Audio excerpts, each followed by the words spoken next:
Hello there everyone and welcome back to a new video. Now I thought I'd do something a bit different in this particular upload. Now as some of you may know, as some of you may not know, I obviously do football content, but I do hold football qualifications on the coaching side of football. It is level 1 and 2, it's just below your UEFA C level, but it's still FA qualifications. And Cheltenham Town have just sacked their manager Michael Flynn, and they've had one of their worst starts ever, and it's not been great for the football club, both on and off the pitch. A lot of uncertainty, a lot of fan, disallowance, a lot of fan anger and frustration.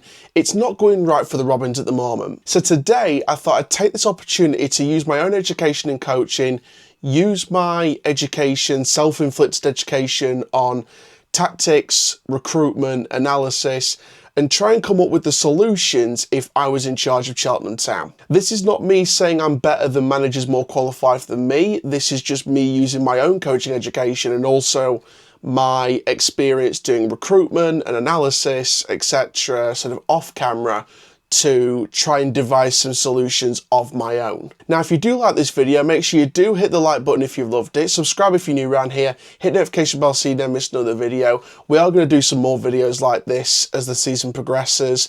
Obviously, we'll do some more videos on location as well, so there will be more match style content coming up as well. But this one's purely and simply about the tactical side and the coaching side of it as well. So without further ado, we've wasted enough time. Let's get straight into this one and talk about the Cheltenham Town situation. So they have won just one of their first 9 league matches and collected only 4 points from a possible 27. And the final straw, the straw that broke the camel's back, was that 3-0 defeat against Oldham Athletic at Whaddon Road. That was the final straw for Michael Flynn, as he ended up getting sacked by Cheltenham Town, or parted company with the football club, after that run of matches. So Cheltenham Town aren't in the best possible situation right now. So we've looked at kind of the context behind this situation, why the manager's parted company or been sacked, why the results have kind of, I mean, it's clear what the results, why they've gone wrong. It's defensively, they've let in too many goals. Attack-wise, they've not been threatening enough. And I think some of the style of football from a fan's perspective has not been great to watch. So let's first of all go into, straight away, here's the situation. I've been brought in as Cheltenham manager. What would I do? The first thing I'd do is make sure all departments have a stable, secure, consistent plan. We're talking medical plans for the physios and the sports science, if they've got any sports scientists. We're talking accurate, positive, entertaining training plans, stuff for sessions, stuff for drills that's going to touch on all bases, defensive, offensive, in transition, positional awareness, even the little details. And I'll go into a bit more into, it says on there, make sure no little detail is spared, and that's with every department. And for me, that's a really important thing as a head coach or a manager. You've got to make sure that every detail is covered, in my personal opinion, and just from my philosophy of how I would do it. Every little detail matters. It doesn't matter whether the detail's big or small, every detail matters. And for me, that's what I would do straight away. The first thing you do is tighten up that defence and try to reduce the number of goals conceded in matches.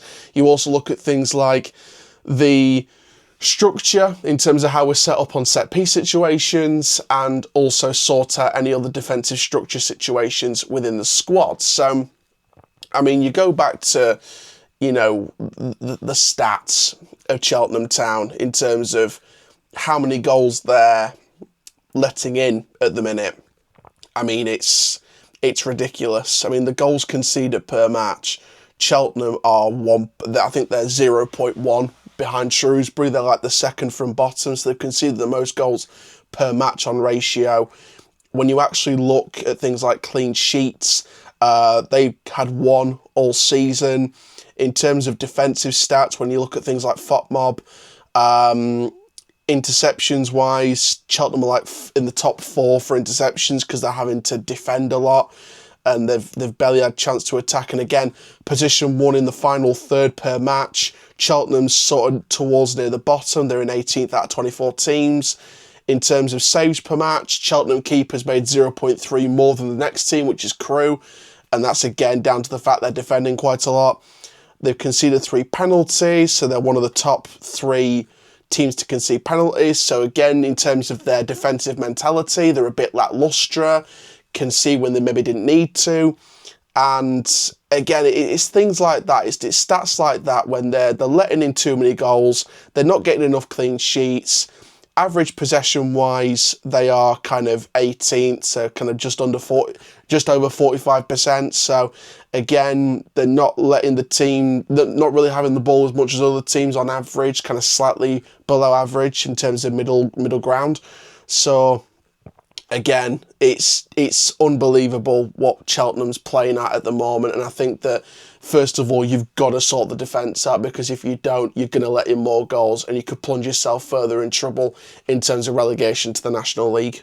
I think in the short term, if you're a manager, or let's say if this was me and I'm a manager or a head coach and I've got a certain style of football, you don't implement it instantly. You don't go straight from it could be a 3-back style, 5-back style, straight into back 4, playing like Guardiola or Flick or whatever. It's a gradual process, and I think if you're going to get to your style of football, there is times where you're going to have to be pragmatic, and you've got to bring some compactness into your style of play. Start implementing your traits step by step, and make it a more gradual process to get what you need out of it, because sometimes it doesn't always work out if you start with your style of football straight away, because it's confusing for some players. They may not be able to adapt quicker than other players, for example. So I think create fewer gaps between the defence and midfield, be a bit more compact, be a bit more pragmatic with your style to start off with, and then start implementing your style step by step with certain traits and abilities and certain parts of your philosophy week by week, and sort of keep adjusting so the fans can see you've made progress and the team's made progress from the previous week, and you know you've made progress anyway. So that's just something to maybe consider with the new manager. Mentally, that's the biggest thing, especially for a team in Cheltenham's situation where they are, you know, in the bottom 2, they're bottom of the Football League. They need to kick up the backside, they need to kick up the arse. Work on that unity. Unity is the big thing in football. Your team needs to be on the same page, otherwise you ain't getting out of relegation. Psychological confidence for both players and for staff as well is absolutely crucial, especially the staff that you haven't brought in with you as a manager or a head coach. If you've got staff working with you that were part of the previous regime that's in this mess in the first place, you've got to get some confidence into your staff, and that's what makes a great manager. Maybe more a manager than a head coach, but definitely a manager. So psychological confidence in your players, instill some unity in your players, but also in your staff, and then you've got everyone collectively on the same page, and that's what creates a more effective team, in my opinion. And finally, this is your opportunity from day one to show the fans exactly what you're about in terms of, you know, show how passionate you are about the situation. You don't have to support the club. You don't have to have been a previous fan of the football club. Like, let's say if I went and this might not happen, this probably won't happen, but let's say I do all my badges and at some point in my career I went and joined Rotherham. It'd be a devilish thing to do from a Doncaster Rovers fan point. I'm not a Rotherham fan, I'm a Doncaster Rovers fan. But any club you are coaching or any club you are managing, you've got to show passion, because that is the number one. If you're not passionate about any job, you shouldn't be in the job, full stop.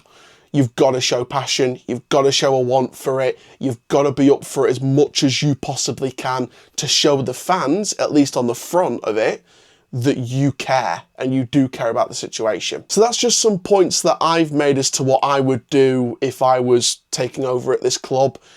Those are kind of fundamentals for me. I think showing passion in your job, maybe be a bit more pragmatic to start off with and start easing in your style of football week by week, so the fans can see progress. Things like that. Instill unity in your staff and your players, not just your players, but your staff as well. It's those kind of fundamentals and those primary points that kind of make you think, you know, that's what every coach needs to do, that's what every manager needs to do. Maybe not the pragmatic style, but some people have their own style, that's fine, that's fair by me, that's fine. But things like show unity with your staff and your players, be passionate about what you do, for every coach and every manager, that is fundamental. So let's go into the tactical side. What would I do with this current Cheltenham team? How do I set them up? What would I look at in the January window, for example? And what would I do going forward? So here's the formation that I've gone with. I've gone with a 4-2-3-1. I'll explain a bit more about it in terms of in possession, out of possession, and in transition a little bit down the line. But in terms of just setting up formation, I would go 4-2-3-1. Back four, fullbacks can cover and tuck in. You've got your double pivot, which is a combination of a defensive midfielder and a more attacking central midfielder, almost like a box-to-box style. And then you've got your attacking midfielder, your two wingers who can also cut inside, as well as create opportunities by working them into the box. And then you've got a striker, whether that's someone who can hold the ball up well and, you know, be a target man, get on the end of crosses, or someone who can break the defensive line with pace, with power, with stamina, with strength, and be that kind of pressing style forward. And that's kind of how I would set up. Alternatively, and this would leave a bit of space on the flank, you could go with a bit more of a 4-3-1-2 if the midfield needs shearing up. So if you're, let's say for example, you are winning a game. If you are winning 2-0, if you're winning 3-0, whatever, and you need that midfield assurance so you don't leave gaps in the midfield and you want to shore up the game, you switch to a 4-3-1-2, you take a winger off, you can put a winger into attacking midfield if you can play that position comfortably. You can take a winger off, put another central midfielder in, and then you've got physical assurance of the win, especially if you play it the right way. And then you've got your two up front if need be. So that's how potentially you can adapt this formation. I think the 4-2-3-1 can operate almost like a 4-3-3, is a bit of a hybrid formation. But then the 4-3-1-2 for me is a formation you can adapt to if you need to assure a game or if the midfield needs a bit more assurance during a game. And then what's going to happen is the fullback's going to have to come a bit more forward and cover those flank spaces. And maybe one of the strikers is almost like a wide forward or an advanced forward that can cover the wide position in depending which side you need. So you can do a bit of an asymmetric approach where one forward covers one gap, one fullback covers another gap on the other side, and it's a bit of an asymmetric style approach. So there's plenty of ways you can adapt this. Out of possession with this particular shape, I'm looking for a narrow setup with, you know, support in minimising the space between the defensive lines, the midfield lines, the attacking lines, and you can defend deep with a lot of aggression, a lot of intensity, a lot of force, a lot of strength. Not too deep, but deep enough. And then you also press the opposition selectively, try and avoid the gaps between those defence, midfield and attacking lines. And you've got a physical setup there, which is a bit more no-nonsense than other tactical setups that other managers might put on. And for me, this is a kind of style out of possession when you've not got the ball, where you can win the ball back as soon as you possibly can. We'll go into a bit more about in transition stuff a little bit later, but out of possession, definitely you've got this opportunity here to really cut the gaps out, defend deep, put the aggression on, press in selectively, so don't just press on effect when you're in those deep defensive positions, because then you start leaving gaps. You defend from deep, but you try and win the ball back, as I'll go about in transition a little bit later. While you're on the ball, it's important to build patiently out from the back, but not always. I'm not a huge fan of always passing out from the back. I think sometimes it can invite pressure, especially from more attacking-based teams. So let's say, for example, in League 2, looking at the teams in that league this season, you come up against teams like, you know, a Grimsby, a Chesterfield, teams, sometimes even teams like Barrow, who can have those attacking players and can press on effect, Fleetwood as well. For me, I think you need to be really careful of that. Don't build patiently out from the back all the time, but definitely at least some of the time. Have a good range and a good mix of playing out from the back, whether that's direct out to the channel, direct into the midfield from the goalkeeping position, or you build it out from the back, as long as you're not too lazy on the ball and you sort of stay with it and allow pressure to come into you on a 1v1 or a 2v1. Now, use the flanks as well, especially use the flanks. I think the flanks are a great area to build from, especially in that 4-2-3-1 formation overall. Create overloads in the midfield. Make sure the midfield area for the opposition is pressed effectively. Make sure you're overloading that midfield area. Then you can work it out onto the flank to work it back into the box. Bit of a zigzag style approach. And again, the team's more creative players, utilize them as much as you possible in possession. They can use flair, quick switches or make quick switches, overlap or underlap the fullbacks, depending how far forward they are in possession or in possession-based moves. And as long as your attacking threats are effective, you've got an opportunity to score quite a few goals here. And finally, in transition, win possession, counter-attack fast, but when you lose the ball, immediate pressure to win the ball back. Obviously, get ready to defend deep out of possession, but win as soon as you lost the ball. And utilise that compact shape to limit the transitions from the opposition when they go in possession. So, again, win the ball back as soon as possible. Use that counter press. Use that counter press. Make sure you're ready to defend deep if need be. Because obviously there could be a time when they do go on the break and you have to defend deep and there's not a time to operate the counter press in transition. But as soon as you've got the opportunity to use the counter press, use it because it becomes so effective. So using my strongest formation, the 4-2-3-1, and using the players that are currently at Cheltenham Town as of this week, and as of before the January transfer window, here's my best starting 11 in terms of using my style of football if I was to step into Cheltenham Town and use it. So in goal, I'd have the experienced Joe Day, and then in the back four, I would go with Arkell Jude Boyd for his attacking pressure on the right. I've always been a fan of Jude Boyd. He was someone that I had on one of my Donny recruitment videos in the past, so he's someone who I think would benefit from this style. I think we have George Harmon on the left, a relatively newer signing, and someone who I think, again, could cope very well with the system. In the defensive line, I've gone with experience. I've gone with James Wilson and Robbie Cundy. I think both of them could be strong in the air, and I think both of them could be experienced and a bit more no-nonsense. So for me, I think that's probably the better partnership of this style of football. In the midfield, I've gone with a bit of a mix. I've gone with Scott Bennett as the more defensive option, and I've gone with Isaac Hutchinson as the more box-to-box style option. And then on the wings, it was very, very difficult because you've got two fantastic left wingers. Both can play on the right, but not a lot of the time. So you've got to kind of put one foot over the other. And I would, in terms of who I think's the strongest left winger out of Josh Martin and Ethan Archer, I'd say Ethan Archer. Obviously, he's on loan, so of course next season it would be Josh Martin taking over. And then the right wing becomes an open spot in terms of the transfer market. But for now, Josh Martin goes on that right-hand side because he can play there.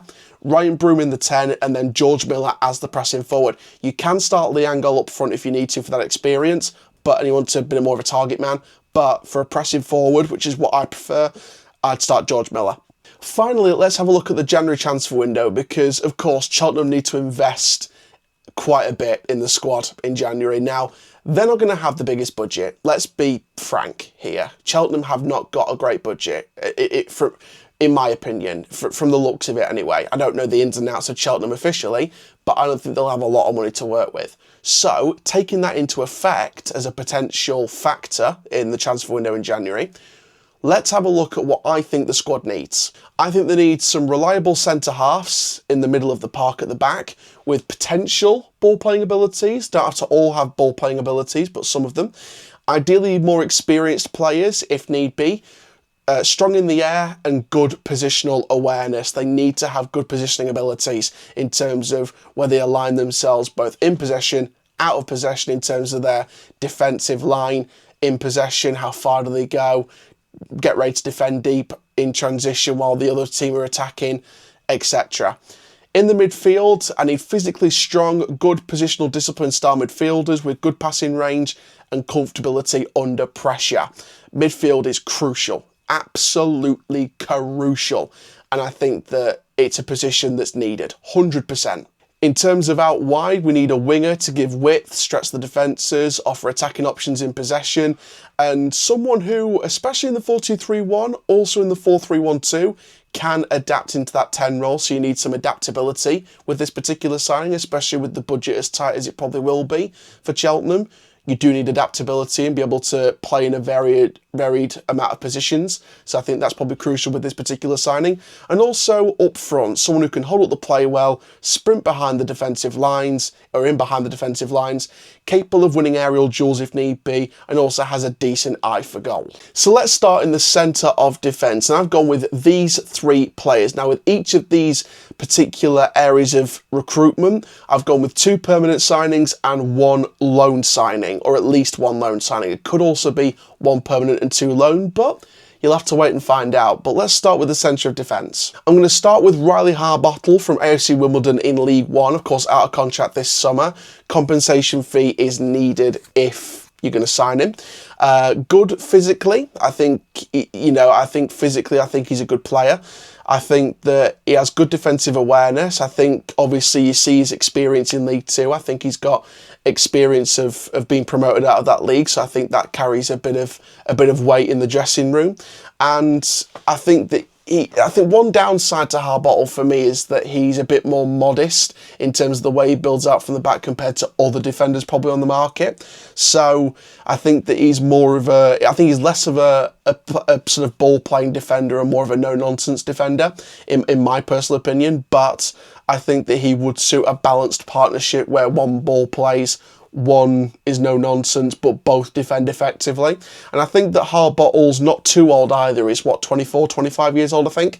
So he's sort of nearing towards that prime age. So I think that's perfect for that kind of level. Next up, a more older defender and someone who's got considerable experience of both League 1 and 2, Sean Raggett of Rotherham United. He's a direct dueler. He really helps in direct duel situations. Good holding up the ball physically against powerful strikers. He's got good defensive discipline at times as well. And overall, I think he's a solid defender, an experienced defender, and experience is the big thing here for Cheltenham. They need someone who's been there and done it. Obviously, Sean Raggett's been involved in the Lincoln City squad in the past. Obviously, he's at Rotherham United now. He was at Portsmouth as well. So he's got experience up and down the EFL, and I think that'd be a really ambitious signing out of contract next summer to pay that compensation fee early, potentially, depending on how much it would be. And really look at bringing someone of that experience or that quality into the squad. And finally, someone who's currently out on loan in League 2 at Swindon, who are quite high in the league, but could be recalled depending on the rest of his game time between now and January, and could be loaned out further down the pyramid or further down the table. And that is Jamie Knight-Labelle of Bristol City. Now, he's more used to back threes.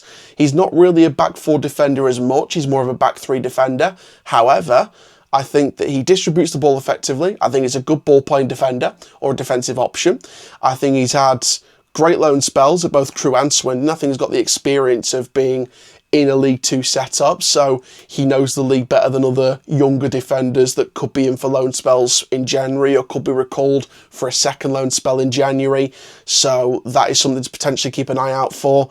And I think he's a reliable option to strengthen that backline. I think he's a young defender you can rely on, and I think that he's someone who, again, in the air, I think he's got a strong prowess and a strong stance about him in aerial duel situations and just in the air in general. So I think Jamie Knight-Labelle is someone who, if the option by January was to recall him and loan him further down League 2, or potentially even the National League, depending on the rest of his game time with Swindon, who are, of course, nearer towards the top of the league, I would say it's an opportunity maybe to pinch someone higher up the table and get him some more regular game time, depending on his situation between now and January over at Swindon Town.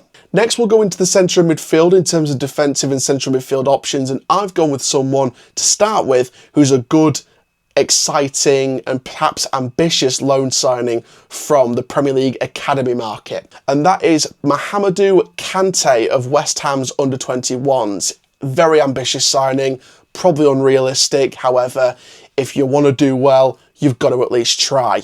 He's got the ability to intercept passes aggressively. He presses effectively as well. He's a really good interceptor of the ball. We see that in some of his past games with the Paris FC under squad in the past. He regains possession quickly, effectively, aggressively, quickly. Is all terms that I would use to describe Mohamedou Kante. He distributes the ball effectively and very well under pressure as well. and he controls the tempo of the game. I think controlling the rhythm of the game is what's needed for a midfield of that shape, and what's needed for that particular midfield if you're setting up in this particular way. So I think Mahamadou Kante suits the tactics of this formation very, very well. The next option is out of contract in the summer, and that is Tavonge Rushesha from Reading. Now, he's not played a lot of game time at Reading this season so far, but he could anchor the midfield well in League Two. He provides good stability and also aggression from a defensive stance when he intercepts the opposition. And again, great work rate, distributes the ball well, under pressure as well. And again, at 23, someone who's a long-term player for Cheltenham, someone who I think would do very, very well in terms of being the more defensive side of that midfield. I think he'd be brilliant. And finally, I've gone with someone from the National League who I think is out of contract in the summer, and someone who is a great option if Southend don't get promoted this year, and that is Keenan Appiah-Forson. Again, someone who's a dynamic, versatile midfielder, high energy, high work rate, contributes to both defensive stability and offensive transitions well. So I think he works in the system that you play with this one. I think he helps ensure a good, compact, physical shape out of possession as well. So not only is he someone that contributes in transition and in possession, but also out of possession as well. So he suits all three sets of the style and the formation and the philosophy of this particular setup. So I think he's perfect. Next up, we're looking for wingers who can also potentially adapt as attacking midfielders, and I've got someone straight away that's filled with experience. Dialang Jayasemi of Leyton Orient, known for his dribbling, his creativity, his technical ability, and also his ability to make sort of dangerous runs behind the opposition backline. Someone who I think could be a really dangerous player for Cheltenham.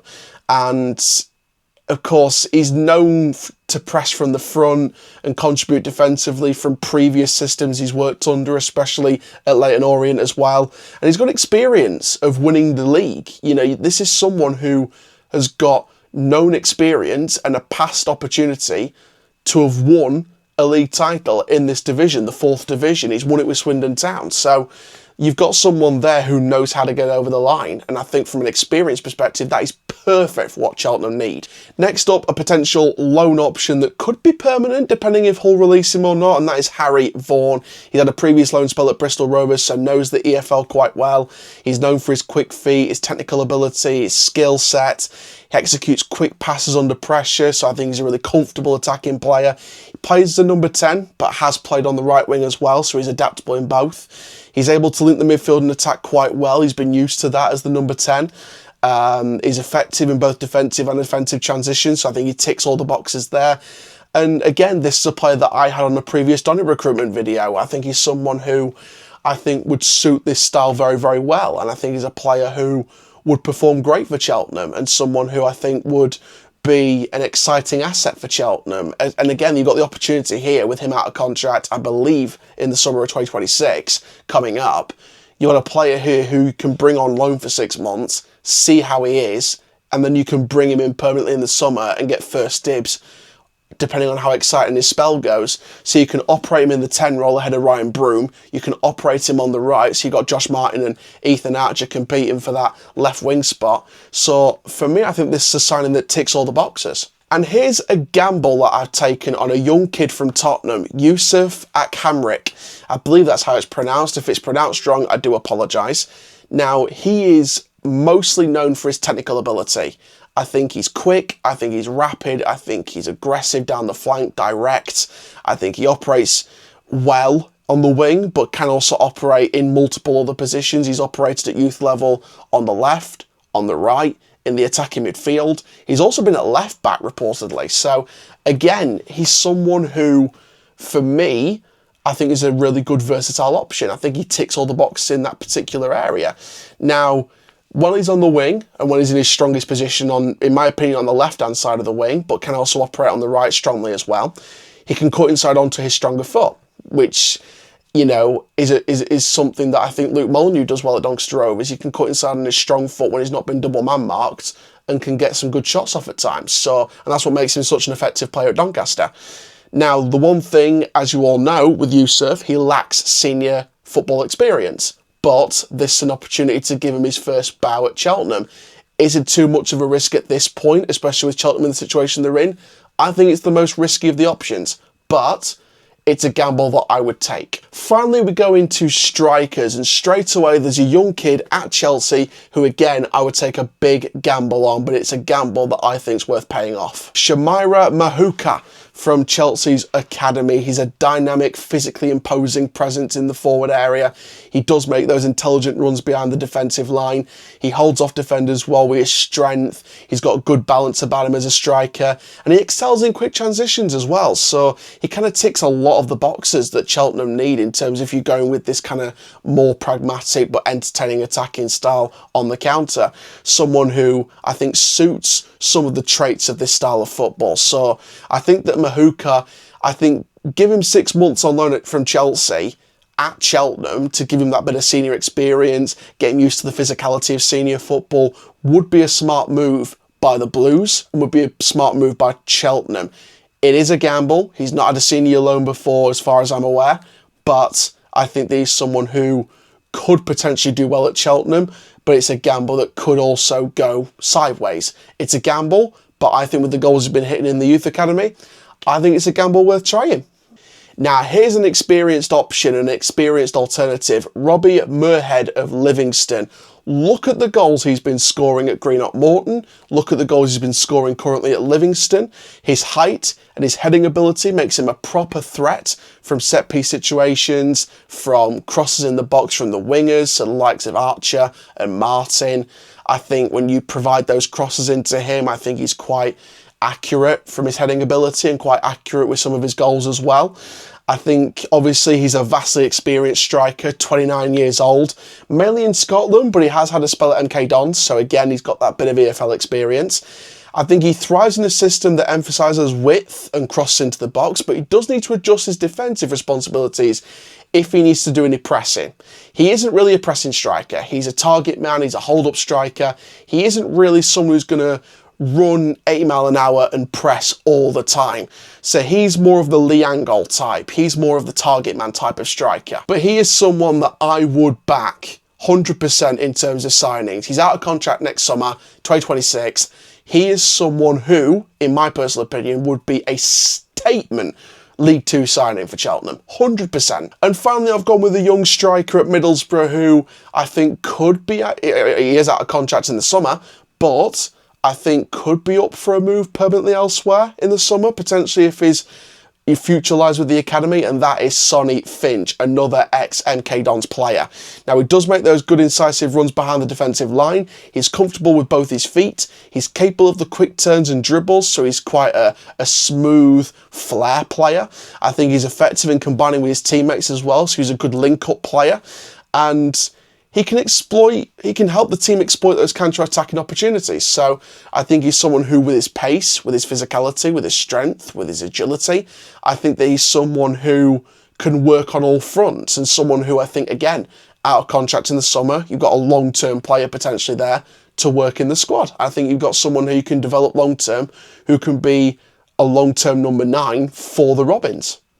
So thank you all very, very much for watching this. This is just like a big, long video kind of talking about what I would do as Cheltenham Town manager. It's a bit of a long one. Thank you for sticking with it if you have. If you haven't, don't worry, you can keep watching it back. But yeah, I thought I'd do this video because Cheltenham are in a bad situation right now. It's looking like the caretaker manager will take charge on Saturday. That's what I would do. If I was a head coach and a manager, that's what I would do with Cheltenham. And that's what I'd look at in terms of the January window. And I would hope for any head coach or manager, whoever it may be at Cheltenham, I would hope I get backed on all this, because you want to get backed on it. You do want to get backed on it. So for me, I think it would be interesting to see what happens in terms of the next managerial appointment. I said on a Cheltenham Twitter space, when the announcement took place that Michael Flynn was sacked, that I would look at someone like a John Brady or someone like an Ian Evatt. I think Evatt and Brady were the two main suggestions for me. I think Gary Monk brings a lot of experience as well, but I think Evatt and Brady are the two big ones for me.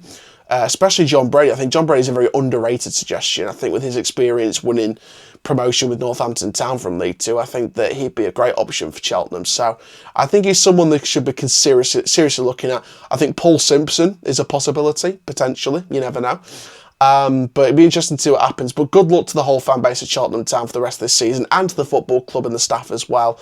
Hopefully all for the best, and hopefully you stay up in League Two this season. But thank you all very, very much. Make sure you let me know if you want to see more videos like this, because I love sharing my education when I went through my first couple of FA coaching badges with you guys, and sharing that kind of information and the kind of knowledge that I took from coaches that I were learning from in some of the workshops with the Sheffield FA. So, and using my own education in recruitment, in analysis, in learning styles of play, and what I would do in certain situations with the squad that I'd have to work with.